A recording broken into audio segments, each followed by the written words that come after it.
रमन सिंह जी का कहना है कि हमें तो भूपेश पर पूरा भरोसा था कि यह हमें जिताकर ही मानेगा। नमस्कार। कांग्रेस की हार के कई कारण हैं और भाजपा की जीत का मसौदा भी इन्हीं कारणों में ही है। लेकिन कांग्रेस की हार का मुख्य कारण और सिर्फ एक कारण वो है भूपेश बघेल। रमन सिंह जी का कहना है कि हमें तो भूपेश पर पूरा भरोसा था कि यह हमें जिताकर ही मानेगा। जिस तरह से एक जिला लेवल के लीडर द्वारा जिला लेवल के सलाहकारों और अफसरों के बूते पर सरकार चलाने की फूहड़ कोशिश की गई, उससे यह बात पूरी तरह साबित हो गई है कि सरकार चलाने के लिए अच्छे लोग और अच्छे अफसरों की जरूरत पड़ती है। एक एसडीएम लेवल की ऑफिसर चीफ सेक्रेटरी को निर्देश देने लगे और एक न्यूज़पेपर का कार्टूनिस्ट स्टेट पॉलिसी बनाने लगे तो यह नरवा घुरवा ही होगा। भूपेश ने इंस्टॉलमेंट में 5 साल किसानों को पैसे बांटकर सोच लिया कि वह दोबारा चीफ मिनिस्टर बन जाएगा। इसके एवज में उसने जो छत्तीसगढ़ की भोली भाली जनता से वसूला, उससे जनता त्राही त्राही करने लग गई थी। उसने मौका मिलते ही भूपेश के भरोसे की जानदार तरीके से आरती उतार दी। तो ये रहा भूपेश है तो भरोसा है का निचोड़। छत्तीसगढ़ कभी भी जाति और अलगाववादी ताकतों वाला प्रदेश नहीं रहा है। भूपेश और उससे पहले अजीत जोगी दोनों ने जनता को तोड़ने और बांटने की कोशिश की थी और दोनों को मुंह की खानी पड़ी। इससे एक बात और साबित हो गई कि छत्तीसगढ़ की जनता को आतंकित करके सरकार चलाना कितनी गलत बात है। दोनों जोगी और भूपेश अपने अड़ियल रवैये और आतंक फैलाकर काम कराने के तरीके से ये जो उनका अपना तरीका था, यही इनकी हार की वजह है। भूपेश ने लेकिन एक चीज में सफलता के चरम को छू लिया और वह है करप्शन। पटवारी और हवलदार से लेकर कलेक्टर और डीजीपी तक बिना रिश्वत लिए कोई काम नहीं करेंगे, ऐसी छवि बन गई थी इस सरकार की। महादेव ऐप का घोटाला आखिर में निकला, लेकिन उससे पहले शराब घोटाला, रेत माफिया, खनन माफिया, कोल माफिया, ट्रांसपोर्ट माफिया, यह सब पिछले 5 साल में इतना फले फूले कि जनता का दुख गले तक भर गया था।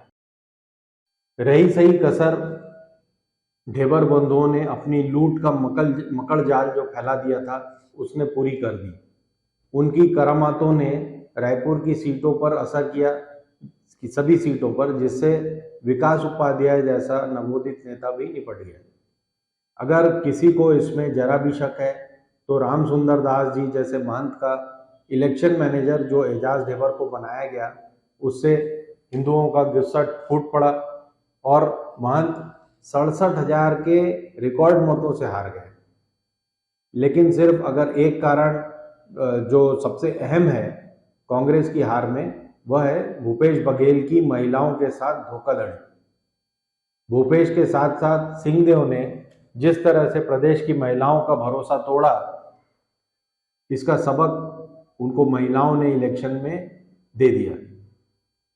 दोनों महानुभावों ने मिलकर शराबबंदी का वादा किया था, लेकिन शराबबंदी तो दूर, भूपेश ने पूरी युवा पीढ़ी को शराब से नहलाना शुरू कर दिया था। यहां तक कि कोविड में घर पहुंच सेवा शुरू करवा दी थी। ईडी का ऐसा अनुमान है कि 5 साल में सिर्फ शराब से 20,000 करोड़ की उगाही की गई है। शराबबंदी का भरोसा दिलाकर एक्साइज की रेवेन्यू 4,000 करोड़ से 8,000 करोड़ हो गई। माता और बहनों का भरोसा तोड़ने वाले अपने आप को सबसे भरोसेमंद बताने लग गए थे। इसके अलावा भी भूपेश ने ट्राइबल्स के साथ धोखाधड़ी की, ब्राह्मणों को गालियां दी और साहू समाज को दरकिनार किया। यह सारे कारण मिलकर कांग्रेस को निपटा गए। अब भूपेश बघेल का क्या होगा? आने वाले समय में ऐसा लगता है कि भूपेश अगले कुछ वर्षों तक सिर्फ अदालतों और ईडी के दफ्तर के चक्कर लगाते रहेंगे। उनके खिलाफ अब सबूत मिलने आसानी से शुरू हो जाएंगे। बहुत से लोग जो अभी जेल में हैं या अभी बाहर भी बैठे हैं लेकिन मकड़ जाल में हैं ईडी के, वो सरकारी गवाह बन जाएंगे और अंत में सब अपना पल्ला झाड़ करके उनके ऊपर थोप कर निकल लेंगे।